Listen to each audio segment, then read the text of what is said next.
Sumama ang loob kung itinutuwid. Huwag sumama ang loob kung ang mga liku nating gawa ay hindi binibigyan ng premyo at nagkakaroon pa nga ito ng parusa.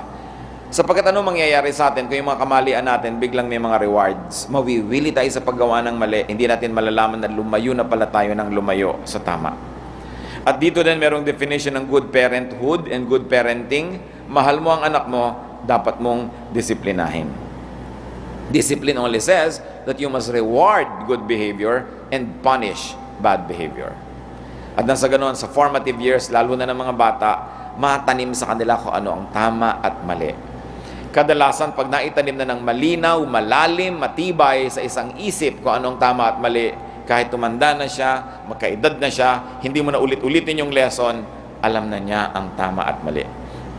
At yun man ay sinusuway niya, alam niyang may sinusuway siya na pamantayan ng tama at mali.